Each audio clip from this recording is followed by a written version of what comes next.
All right, great. Let's get started. Wonderful. Thank you so much for joining today in the Anthology of Enlightenment. And it is like my scrapbook of masters that I went through in my spiritual awakening and had encounters with, in fact, all of them as we present them here.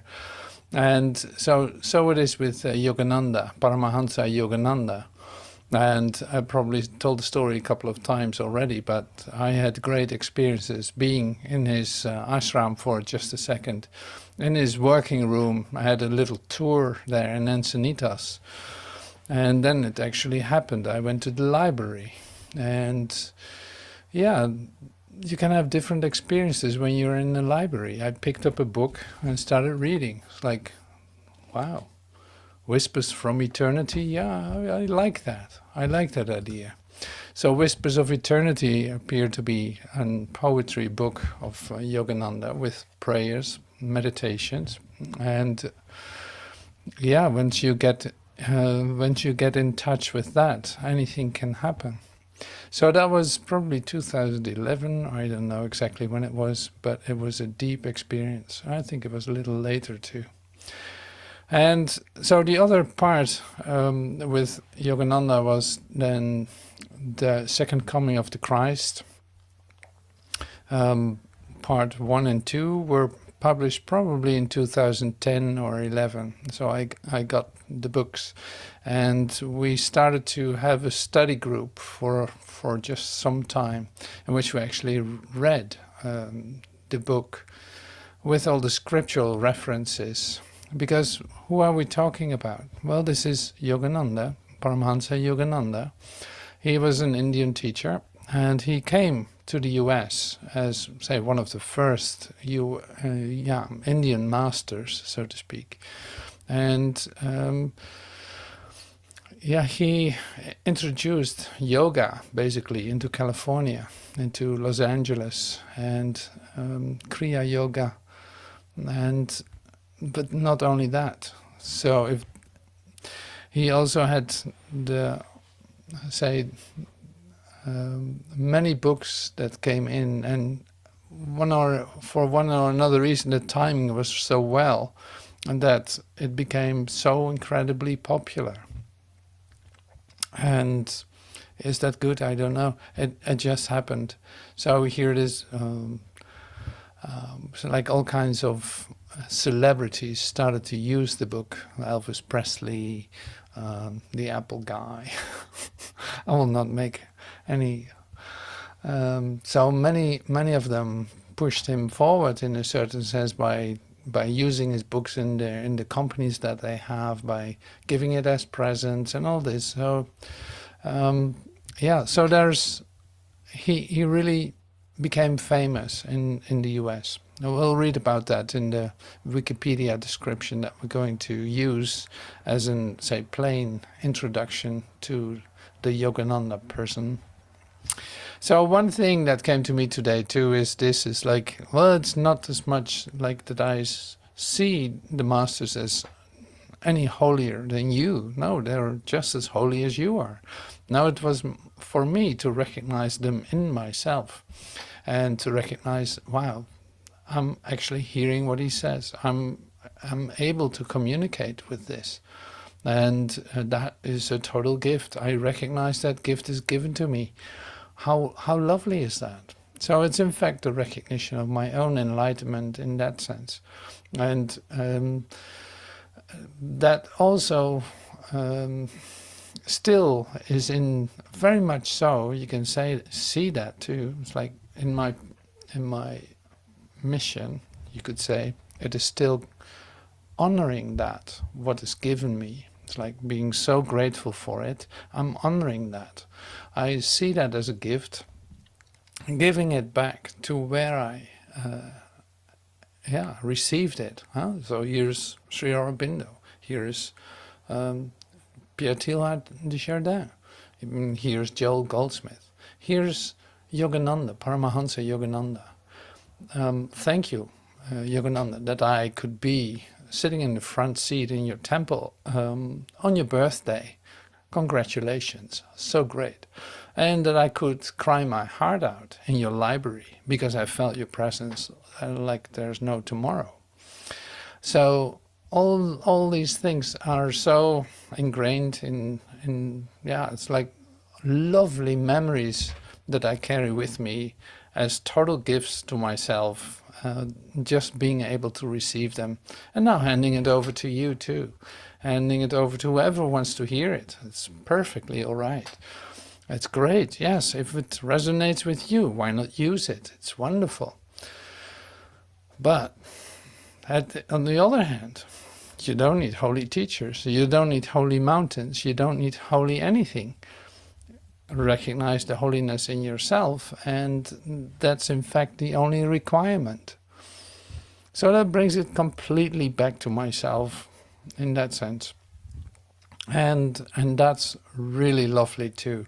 So I can see that this anthology of, of enlightenment is really a recognition of, okay, well, I gave them everything. I gave everything back to everyone that I've received. And now it's just time to, even in my expression, become even more myself too. And that starts to dawn now like never before. So that's just lovely to discover that. But till that has occurred, till the circle is full with all the masters and all the, say, scripture and all this, I keep giving it away, keep giving it to everyone, giving it back. So thank you for your present that I received through your words. It's amazing. So that is what I wanted to say before anything. So that's good. And yeah, so where to start today? It's great to start with the meditation, because the meditation is like the you will see that back in the poem that I made too. So the meditation is like this, related to the poem. In the garden of your consciousness, like in the garden of your consciousness. This is one of the metaphors that Yogananda is using. It's like you enter into your solitude, the solitude of your soul, and this is what is happening during the meditation. In the meditation, you'll see it is a little bit different, because in fact it is a total dedication to God, to give everything to God, to expect everything from God, to think with God, to live with God every waking hour of the day, to make this complete in yourself. So I'm going to use that now. We listen to it for 8 minutes, then there's quiet time, and maybe I'll repeat it again. I don't know, it's really lovely to hear it. Why you must love God more than anything else in the world. I've realized by searching for lasting love that it was someone else who cared for me through all human loves. The divine has loved me as mother, as father, and as friends.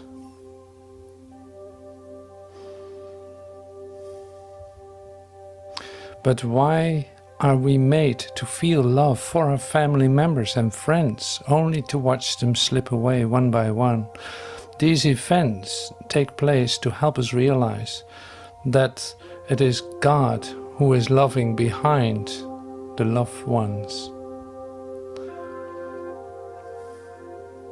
You should understand the importance of cultivating divine relationship with God and not wasting any more time.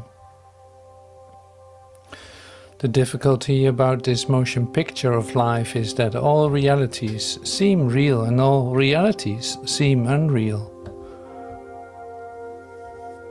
Each night in sleep the world is made to disappear from our consciousness, so we might understand that the material universe is not real. This lesson of sleep comes not to frighten us, but to make us seek the reality of God.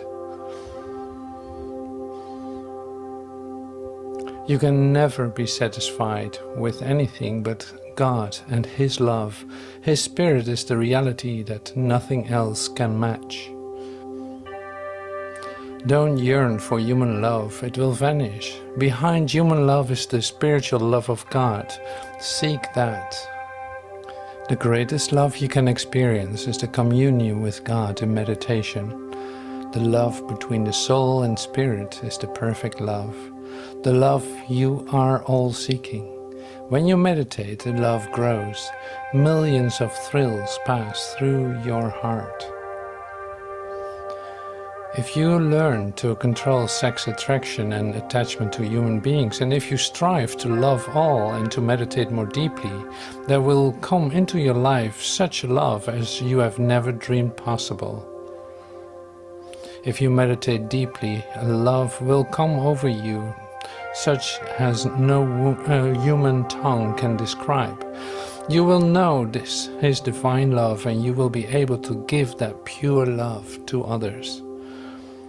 In the consciousness of one who is immersed in the divine love of God, there is no deception, no narrowness of caste and greed, no boundaries of any kind. When you experience that divine love, you will see no difference between flower and beast, between one human being and another. You will commune with all nature, and you will love equally all mankind. True love is divine, and divine love is joy. The more you meditate seeking God with a burning desire, the more you will feel that love in your heart. The greatest romance is with the infinite. You have no idea how beautiful life can be when you suddenly find God everywhere. When He comes and talks to you and guides you, the romance of divine love has begun. There is no one to whom we owe love more than to God, and there is no love sweeter than the love God gives to those who seek Him. So why spend all your time pursuing temporary human love? Conjugal, familiar, fraternal, all forms of human love have blind alleys. Divine love is the only perfect love. It is God who is playing hide and seek in the corridors of heart, that perchance behind lesser human loves you may find His all-satisfying love. God doesn't readily respond to us because we are shy before Him. We fail to show how much we want Him. Don't be afraid of Him. Call Him your own and pursue Him unceasingly, in thought and in action, and you will find Him to be the greatest haven of safety. So many years are gone from our lives already, and only so many years, weeks, days and hours are left. Don't waste time. In your heart, tell Him night and day, Lord, I want Thee. Never be insincere about that. Love God. Talk to Him every second of your life, in activity and in silence, with deep prayer, with the unceasing desire of your heart, and you shall see the screen of delusion melt away. Don't pray for home or for money or worldly love or friendship. Don't pray for anything of this world. Enjoy only what the Lord gives you. All else leads to delusion.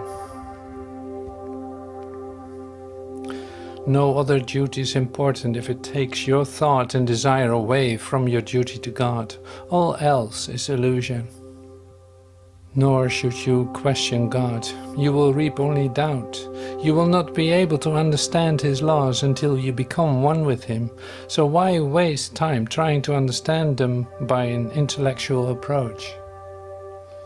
Don't try to solve these riddles of life. You will be lost. When you find God, in the last chapter, He will give you the solutions to all the enigmas of human life, and you won't be able to question His wisdom when you hear His replies. Live with God in your heart and have no fear in the world. Fear will be afraid of you. You will be free from this cosmic delusion. Then you will smile. I know at last the mystery of it all. But don't try to know first. Love God first. Then He will tell you everything, and you can smile with an eternal smile.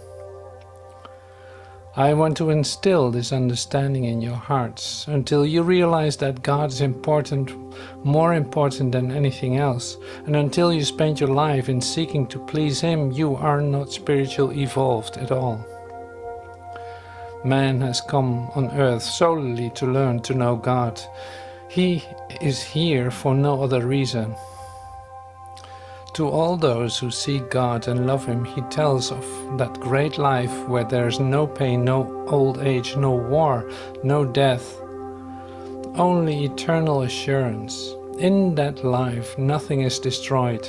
There is only inevitable happiness that will never grow stale, a happiness always new. So that is why it is worthwhile to seek God. All those who sincerely seek Him will surely find Him. Those who want to love the Lord and who sincerely wish in their hearts to know Him will find Him. You must have an ever-increasing desire for God day and night. He will acknowledge your love by fulfilling His promise to you throughout eternity. Then you shall know joy and happiness unending. Use the night hours as much as you can, and the early morning, and all free moments between demanding duties to pray inward to God with all your soul. Reveal thyself. Solitude is the price of God realization. Wake, waste no more time in blind believing. Follow the tested methods of attaining self-realization and know God.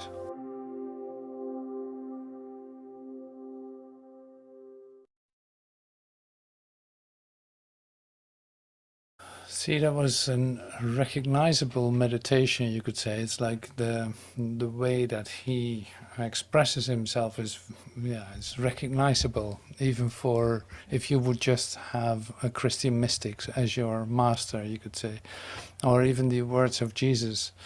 So that makes it recognizable. That make it relatable for Westerners, you could say, to be in touch with an idea as with a master as Yogananda.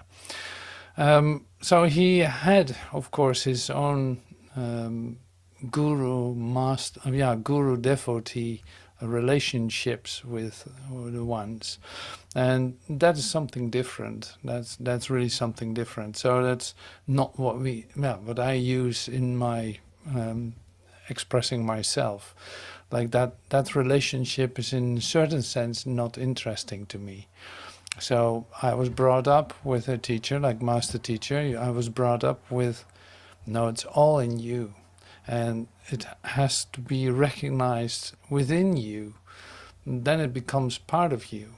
Nobody can give that to you, you know. So, and of course, Yogananda has used it in a certain way too, and that can work. Coming from an Indian tradition, it's very normal to do a guru-devotee relationship, and for many it must have worked. But I don't want to. So, in other words, I'm actually trying to express here the way that I use the scripture of Yogananda, like the book and the other books, or this meditation that came from the eternal quest of man. I use this solely as a text, not as a method or a way of awakening, not as a path to enlightenment, but more as I recognize this in my own path. I recognize this as a supportive idea. I can work with that. So especially like the meditation that we did with these words, I've used it many times. Like in my own meditations, I used it. By times I used it. Because it's so beautifully dedicated to, okay, let everything else go. Here it is. Whoosh. This is where that takes place. This is your temple, you could say. So that's how I use it, and this is how I will use the say the second coming of the Christ too, because we're definitely going to use some parts of that, and one of them is the inner Jerusalem that I really love as an expression, because the new Jerusalem that is being given, for instance, with say the revelations of John in the Bible, has everything to do with a new Jerusalem, and that where's this happening? Yeah, in me. So the new Jerusalem is my awakening consciousness, and so this is how I will relate to it too. Now, we only have so much time to do something, so we a little bit tiptoe into the scriptures that are available, but even that is a great joy, and so much fun to do that. Now, to start then with an plain human description of a kind of Wikipedia, Paramahansa Yogananda. Paramahansa Yogananda, born Makunda Lalgosh, 5th of January, he's in Capricorn, as you can see, 1893, and March 7, 1952, he passed on. So he was an Indian-American Hindu monk, yogi, guru, who introduced millions to meditation and Kriya Yoga through his organization Self-Realization Fellowship, or the Indian version of it, the YSS of India. The only one he created to disseminate his teaching. A chief disciple of the Yoga Guru Swami Sri Yukteswar Giri, that was his guru. He was the chief disciple. He was sent by his lineage to spread the teachings of yoga to the West.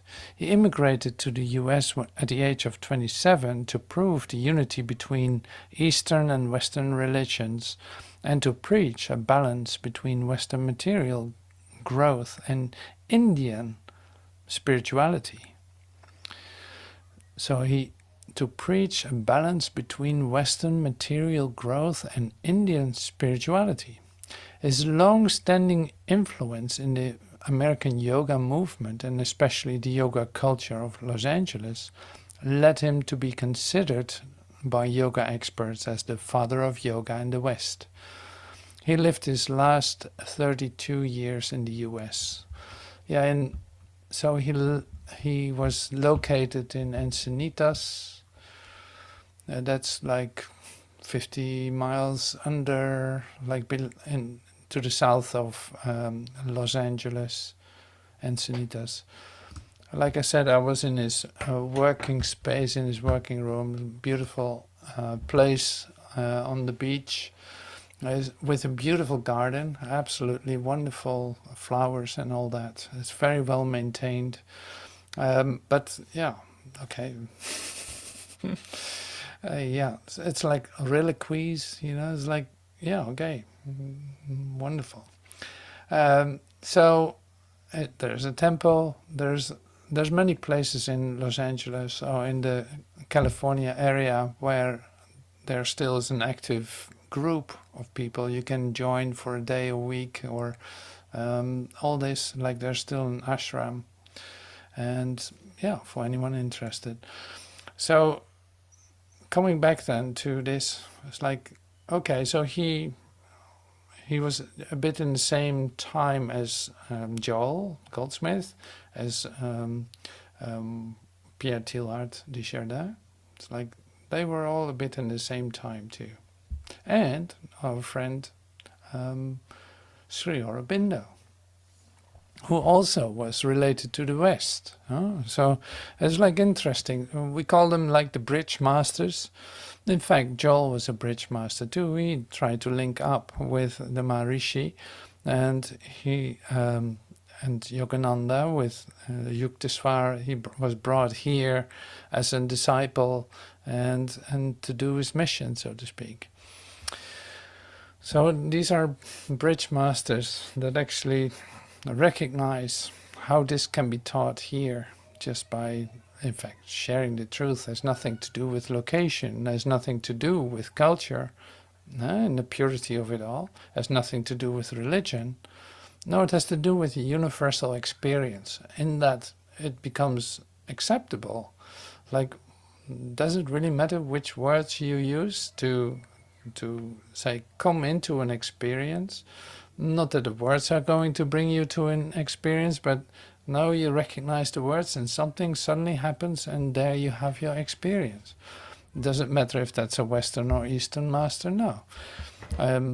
So it might happen totally, it might make a difference to you totally when you are brought up in a Christian, say, history. It might be great to have a so-called Christian master, but there are no rules for that, is what I'm saying. So whatever, like the master, as soon as the student is ready, the master will appear. It's more the other way around. And the master is then the one that you will recognize as yourself. It's really like seeing your brother for who he is. Now, there's a difference in time between the devotee, so to speak, and the guru. So a self-realized guru is at the end of time, just like Jesus is at the end of time. And the devotee is on his way to remember the completedness of his realization. That is happening in your consciousness. It doesn't have anything to do for the rest with that, but it has a certain, it seems to have a certain succession or a certain development. And sometimes there's a quantum leap, sometimes there's like a big change suddenly that shakes everything up and makes you recognize of the place where you actually are present. Okay, so I said enough about that. About Paramahansa Yogananda. So there's another Yogananda. Yogananda, the name is used by many others, so that's why they say add Paramahansa to him. Now the book, the Second Coming of the Christ that we're going to use today, came out in 2012 or something like this, 12, 13, I don't know exactly. That is not that it came when he was still around in the 50s or something. So that makes it different, because it was put together by the Self-Realization Fellowship and with the writings of him and all this. So this is what we use here. The Inner Jerusalem. This is from that chapter, the Inner Jerusalem. We will listen to it later on too, because I actually recorded some of that too. Herein Jesus spoke of the Inner Jerusalem of self-realization, the sacred mountain of meditation, where true souls, devout devotees of God, worship him in the temple of true spiritual communion. Though the quiet top of mountains and holy places sanctified by the presence of masters are also fit places of worship, yet they are of no use to restless, materially minded people. Many worldly people have built temples on hilltops and lived in places of pilgrimage, only to make those places dens of matter worship. That is why Jesus said that true worshippers find God in the temple of omnipresence, and worship him not in the imaginary communion of silence, but in the true communion of spiritual perception. So in Christ vision, you could say. I'd like to talk about a little bit about this, since there's still, if you look around in the world, like there's so much materialism in religion. There's so much churches that are maintained so very well, make them really beautiful to see, but what is actually occurring in it. Now, I I went to a cathedral the other day. I went to a cathedral which was like filled with beautiful light, like amazing light, with singing so heavenly and so beautiful. And then some kind of ceremony master ceremony master came in and started to deny what was actually going on by expressing himself. For instance, by saying, like, well, in the future, we will be able to come to the realization of your holiness. It's like, you are just coming into a possibility of remembering, and now you're going to deny this? Like, what is this? So this is what I'm saying. It's like you can have a beautiful cathedral or a great church or a humongous mosque with all kinds of mosaics and all kinds of beautiful things. But what is the actual occurrence? Like, what is actually occurring here? See, that has nothing to do with the building. You know this, but it's still interesting to stand still with it for a moment. Like to come to the recognition that the inner temple in you is the holy place where this actually can occur. That within this temple there is an altar that say is the communion place. You could say the solitude of your soul is the meeting place with the divine. Now that has nothing to do with a place, so that is such an incredible denial, and so misdirected, you could say. That's why it's good to stand still with meditation, to go within, not being distracted by any of it.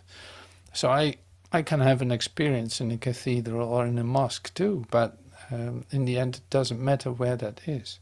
It has everything to do with finding that stillness within myself. That's the only thing that matters. So in fact that was what Yogananda was teaching to here in the second coming of the Christ. God can only be found in the temple of true intuition, the tabernacle of deep meditation. Jesus distinctly spoke of the difference between the theological priestly ceremonious worship God, and the saintly way of worshipping God in the temple of intuition. A gorgeous temple worth millions of dollars would not lure God by its display of wealth, although it might draw an audience of aristocratic people who love to worship God in the comfort of flesh on cushioned velvet seats. Spirit signifies the unmanifested absolute present in the darkless dark and the lightless light. In the unmanifested absolute, even the categories of space, time and dimension are non-existent. There abides only ever-existing, ever-conscious, ever-new, blissful spirit. The word God means the manifested, transcendental being beyond creation, but existing in relation to creation. When creation is dissolved into God, then this God becomes spirit, the unmanifested absolute. See, now we're getting into the language of Yogananda. So he uses, say, a different part of expression, which is interesting, because he includes and makes use of, in a certain sense, of an astral world. Now, this astral world is something that you will not find in the Course in Miracles, for instance. And is that good or is that bad? Well, it's not good and bad. It is actually knowing what is taking place. And I'm not saying that Yogananda didn't know about that. No, he used it in his own experience of himself. Now here we enter into a very different, you see that there's it's not so much a deviation, but it's definitely a difference in the expression of it all. Like the whole idea of a physical conversion of ideas, like we, in fact, what Jesus is teaching, undergoing a physical experience of death in order to resurrect, is what he demonstrated. Now this is, say, the process in which you find yourself in your spiritual development is like the process that is taking place within the definitions of your body memory, your mind-body memory.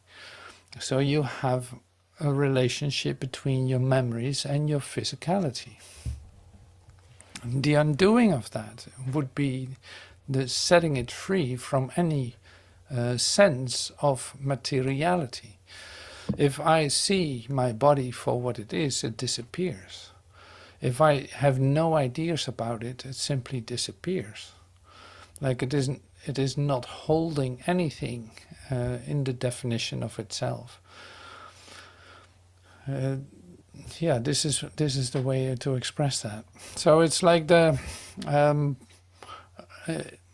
parts where Yogananda is, for instance, talking about the astral sphere. I have to skip those. Like that is not of any interest to me, and because my experience is a very, say, pragmatic one, if you want. It's like very much into the resurrection, into the physical healing, into the physical change, into the cellular conversion, and seeing that it there takes place for me to dematerialize, if you want, to transcend the body by going deeper into it and having no ideas about it anymore. So that's, and allowing the light to come into the physicality. So that's, I experience that as a total difference in the way he teaches, and so it's great to see how different that is. Like totally different tradition, universal experiences we share for sure, but still, then in the expression to teach it, it is totally different, and also totally the same. You'll see that too. Man, being a reflection of God, is a reflection of the unmanifested spirit. Yeah, it's the reflection of the unmanifested spirit. Hence, a true worshipper, if he wants to know the truth about God and himself, must know that God and his soul are reflections of the unmanifested absolute. That is, the spirit, being unmanifested absolute, wants all his true devotees to know that they are its emanations. Like, yeah, we can follow this, right? With our background, we can follow this. Like, all right, so here I'm true devotee to God, and being that, being the, say, the emanation. Joel uses this word many times too. It's like the unmanifested absolute, the reality of you as an expressing itself through this emanation we call Wim, or we call, say, your own name. It manifests. It's an emanation. It literally, you are the instrument, as we say. It's like you are the instrument. It expresses through you, the unmanifested absolute. Why is it unmanifested? Because it doesn't have any manifestation. It doesn't have any form.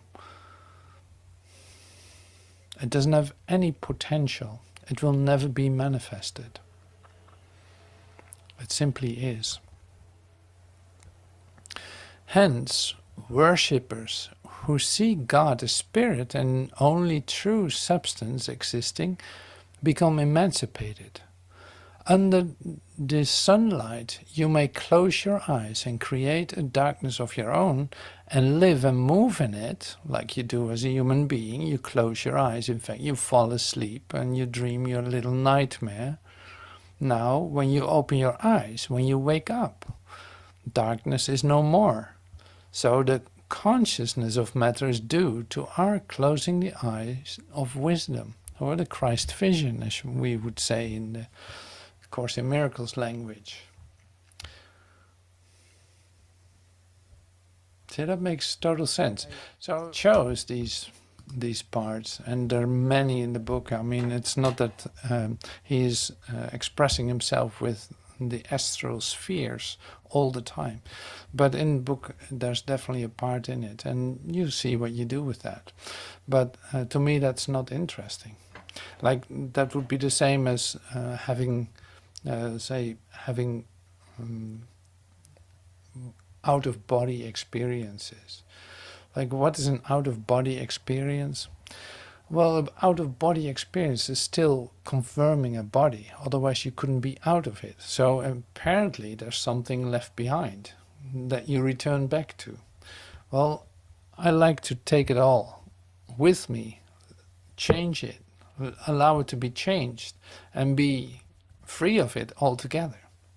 So, which is the resurrection of the body. So you see, there's little differences, but I'm not going to say too much about that. So the next part that we're going to do is, listening to the reading of the Inner Jerusalem. I made a podcast of it, and it's great to listen to because we see the biblical references and some comments on those biblical references. And we go through John. It's like, no, it's so familiar. We know the Bible stories, but his expression in it is very nice to hear that. So that's why I'm reading it to you. Paramahansa Yogananda, The Second Coming of Christ, Book 1, Section The Inner Jerusalem. The woman said unto him, Sir, I perceived that thou art a prophet. Our fathers worshipped in this mountain, and ye say that in Jerusalem is the place where men ought to worship. John 4:19-20. Thus, the woman of Samaria was convinced that Jesus was a prophet of God. And then she asked him if Jerusalem, or the mountains where her forefathers worshipped, was the right place to worship. And Jesus saith unto her, Woman, believe me, the hour cometh when ye shall neither in this mountain nor yet at Jerusalem worship the Father. Ye worship ye know not what. We know what we worship, for salvation is of the Jews. But the hour cometh, and now is, when the true worshippers shall worship the Father in spirit and in truth. For the Father seeketh such a worship to worship him. God is a spirit, and they that worship him must worship him in spirit and in truth. John 4:21-24. Herein Jesus spoke of the inner Jerusalem of self-realization, the sacred mountain of meditation where true souls, devout devotees of God, worship him in the temple of true spiritual communion. Though the quiet top of mountains and the holy places, sanctified by the presence of masters, are also fit places to worship, yet they are of no use to restless, materially minded people. Many worldly people have built temples on hilltops and lived in places of pilgrimage only to make those places dens of matter worship. That is why Jesus said that true worshippers find God in the temple of omnipresence and worship him not in the imagined communion of silence, but in the true communion of spiritual perception. Millions of people today worship God in temples and churches and in holy cities, without ever knowing him. The reason is obvious. God can only be found in the temple of true intuition, the tabernacle of deep meditation. Jesus distinctly spoke of the difference between the theological priestly ceremonious worship God and the saintly way of worshipping God in the temple of intuition. A gorgeous temple worth millions of dollars could not lure God by its display of wealth, although it might draw an audience of aristocratic people who love to worship God in the comfort of flesh on cushioned velvet seats. The omnipresent God who lives in the temple of the cosmos, with the star-decked dome of eternity illumined by suns and moons, cannot be lured into the pride-created atomic church of man. In fact, thousands of ministers are so engrossed by church property and the church business of keeping the religious customers together that they forget to meditate and thus establish the church of God within themselves. To worship God on mountains or in holy places is useless unless one really finds him in the spirit. Though God is manifest everywhere, he is in essence present behind the veil of nature. The devotee has to live the veil of nature and see God first that way. After that, the devotee can see God behind nature. So Jesus said that most people do not know what they worship, but that true devotees who worship God in the temple of meditation truly commune with his omnipresent spirit, and therefore they know what he is and where he can be communed with. Jesus also said, God is a spirit, and they that worship him must worship him in spirit and in truth. Spirit signifies the unmanifested absolute presence in the darkless dark and the lightless light. In the unmanifested absolute, even the categories of space, time and dimension are non-existent. There abides only ever-existing, ever-conscious, ever-new, blissful spirit. The word God means the manifested, transcendental being beyond creation, but existing in relation to creation. When creation is dissolved into God, then this God becomes spirit, the unmanifested absolute. Jesus said that as long as a devotee is conscious of manifested creation and of the delusive things such as mountains and holy cities, and has the desire to meditate in them, he has not yet attained the ultimate state of enlightenment, and that true worshippers are the reflections of God, the Father, of material creation, God manifested as the guiding intelligence of creation, is the spirit in unmanifested state when creation is dissolved. Man, being a reflection of God, is a reflection of the unmanifested spirit. Hence, a true worshipper, if he wants to know the truth about God and himself, must know that God and his soul are reflections of the unmanifested absolute. That is, the spirit, being unmanifested absolute, wants all his true devotees to know that they are its emanations. A devotee, unless he knows that the Father of creation or God can exist in the absolute unmanifested state as pure, ever-conscious bliss, without the shadows of imperfect creation, does not know the truth about nominal substance, but is deluded by phenomena, or by the appearance of truth in creation.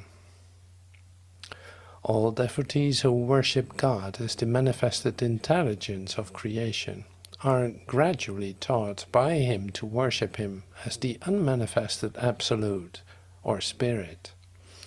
That is why Jesus said, "But the hour cometh, and now is, when the true worshippers shall worship the Father in spirit and in truth. For the Father seeketh such to worship him." God is divine intelligence in creation. Spirit is divine intelligence with creation dissolved in him. Hence any devotee who can only see God as the Father of creation, of nature, mountains, and so forth, is still in delusion. The true devotee must learn that God is spirit, unmanifested absolute, and must understand the truth about him as being the ever-existent, ever-conscious, ever-new bliss, without the delusion of a material cosmos. It is then that the devotee finds emancipation and becomes one with the Spirit. To truly worship God is to worship him in the nature and beyond nature, to worship the substance and the delusive phenomena in it, to worship the ocean of God and its delusive waves of creation.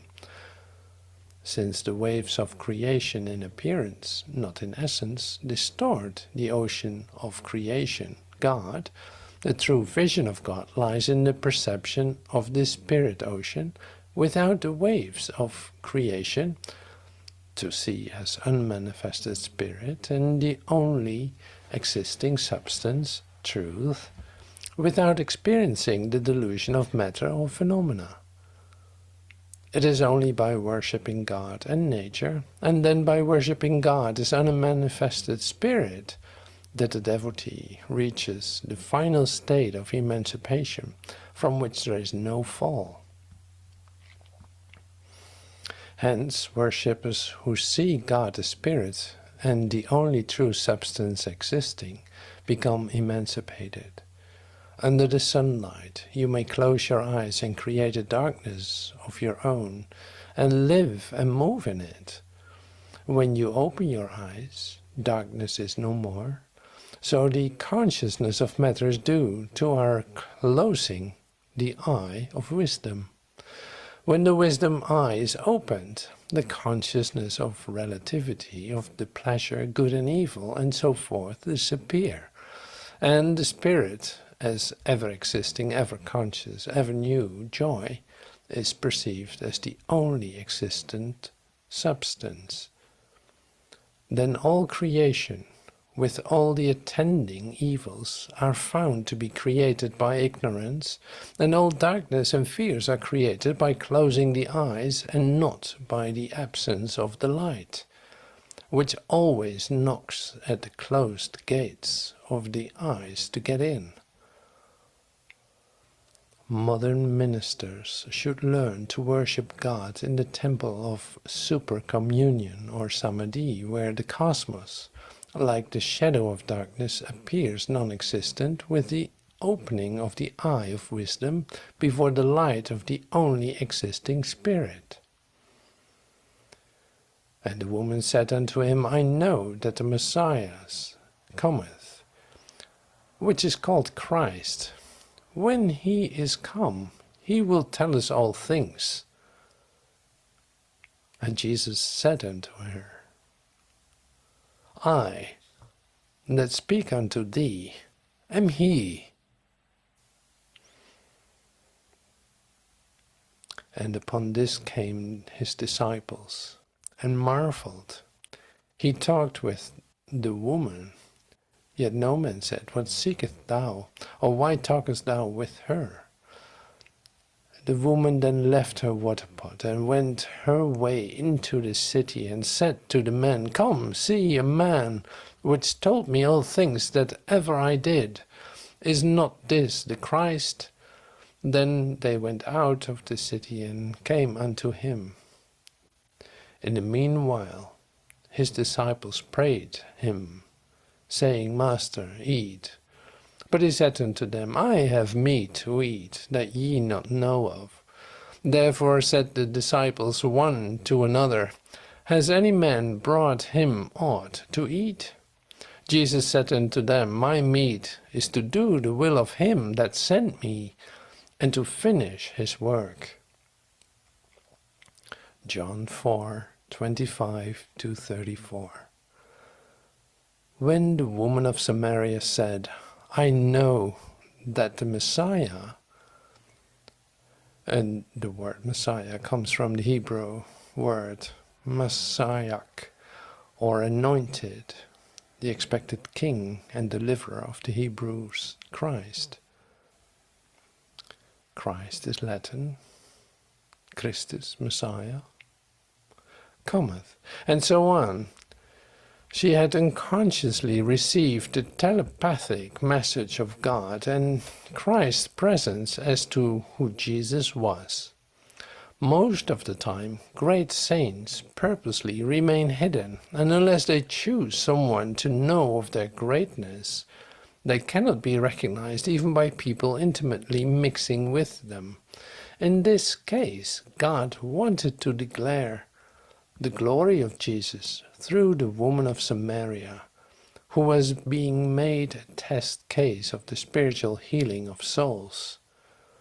This woman of Samaria, who had had 5 husbands, was healed of her evil life through the spiritual healing of Jesus.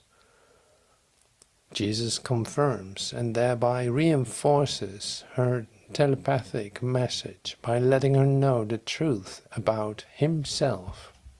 All right, I thought it was still great to listen to.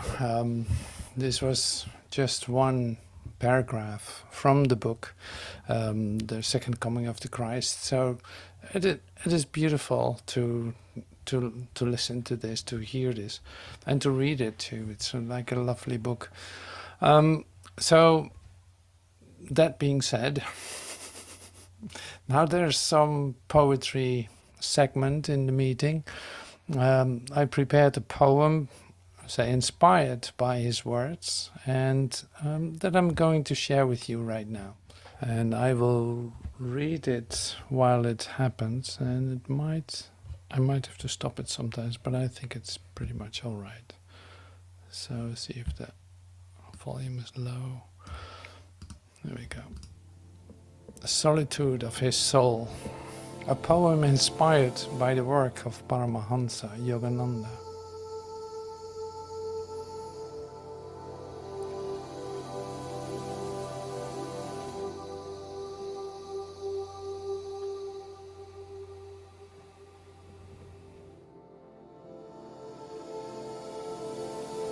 The garden of your consciousness is the place to enter in the solitude of your soul, to remember your place in the cosmic play.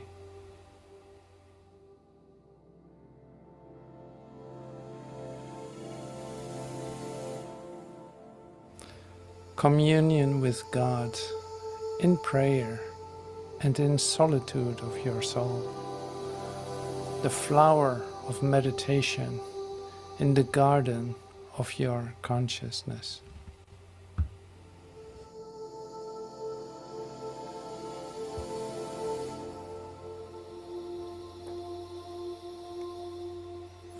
The flower precedes the fruit. When the fruit appears, the flower withers away.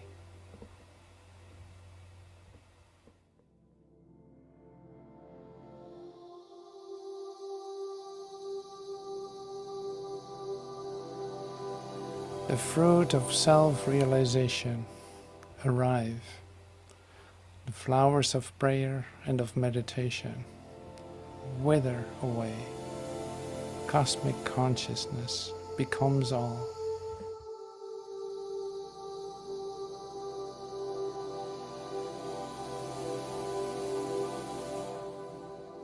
The second coming of the Christ in you, in the self-erected temple of meditation, the solitude of your soul.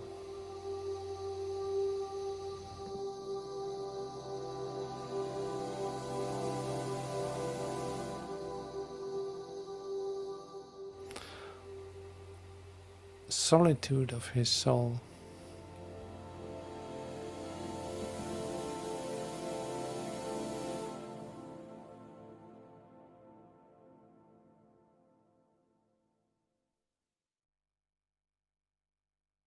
All right, so thank you for joining. Now I would love to read some poetry still from Yogananda, from this beautiful book that I found in the library in the Self-Realization Fellowship in Encinitas. And yeah, let's try some. Here's one. May I see goodness in others. May I never use cruel sarcasm, which, like flies, alights on the open wounds of man and thus swells his troubles. I would emulate thy lovable bee, attracted by the nectar of sweetness, in the heart hives of others. Oh, this is really great. So it continues. Infinitude's happy child.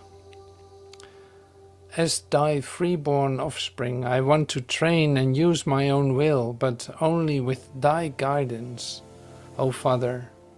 May all my activities lead me closer to thy paradise of all fulfillment. I would be thy happy child of infinitude, realizing that in the divine plan thy sons were not meant to live in a desolation of fruitless aspirations and withered hopes. Teach me to break the shameful cords of lethargy. May I blaze my way tirelessly through the wilderness of limitations into the fair new land.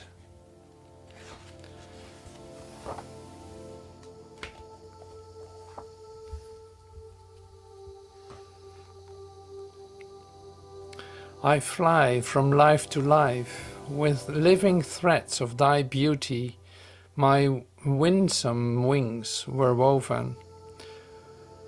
Endowed with a spark of immortality, I have flown from life to life. I escape from all who audaciously try to possess me. I belong only to thee. No transiency enthralls me. My true home is thy changeless spirit. Thou hast closed barren eternity in the verdure of multicolored cycles. In the forest of incarnations, I flit gaily from tree to tree. I shall alight at last, O Lord, upon thine outstretched hand.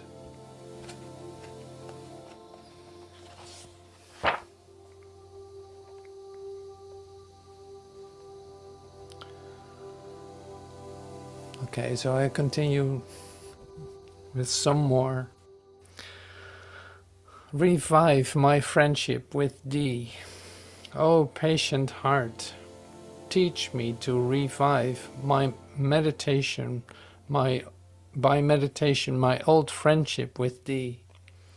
May I realize that in my journey toward divine expansion, incarnation after incarnation, thou and Guru have been and will be my only eternal friends.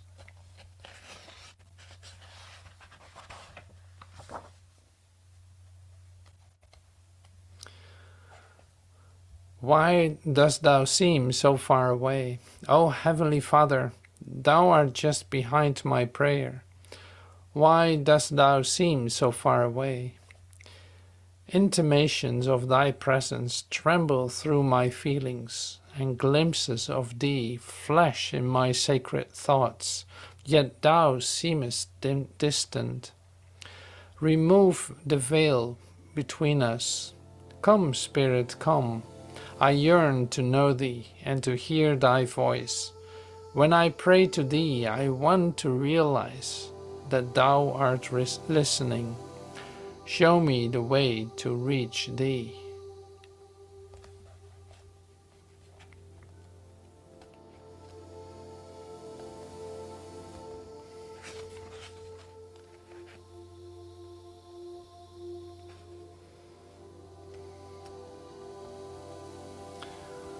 Prayer for the Great Enlightenment. O august God, beloved Father, Oversoul of the universe, Spirit of spirits, Friend of friends, unravel for me the mystery of my existence. Teach me to worship Thee in breathlessness, in sleeplessness, and in deathlessness. In the stillness of my soul possess me. May I be conscious of Thine immortal presence in and around me. I yearn to know Thee, O secondless, O true unique.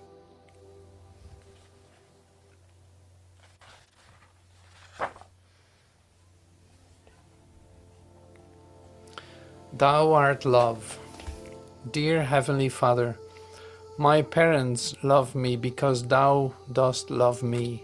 My relatives and friends love me because Thou dost love me.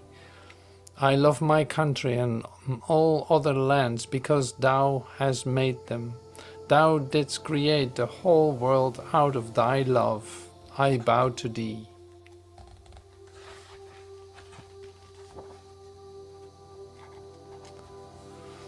Okay, so this is our last one. I shall be a messenger of joy. I desire no monuments in the halls of fame. After death I shall enter countless caves of soul love and secretly inspire my brothers with dulcet spiritual thoughts. Unknown, I shall be a gentle ghostly messenger of joy. I shall visit the dark mound in human minds, the graves of bright aspirations.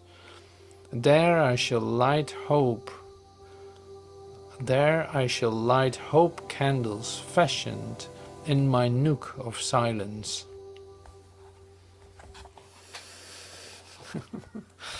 So, mystical prayers of poetic beauty. That's how they are, how they are mentioned here. The whispers of eternity. So it's a great joy to read them again and to bring them here to in fact feel, allowing myself to feel them. And so that's a real treat in that sense. It's beautiful. So what I want to say is thank you so much for joining today in this Paramahansa Yogananda version of the Anthology of Enlightenment. Thank you so much for your presence. And we continue tomorrow, it is, with Nisargadatta Maharaj. And he's also an Eastern master. And he's coming to us, and we'll see what that brings. It's going to be, say, beautiful too. So thank you so much for your joining, for your presence here. And let me know how this is for you, how what you experience, if you have resonance with it, and feel free to share some of that. So thank you so much, and I hope to see you soon. Thank you. Bye for now.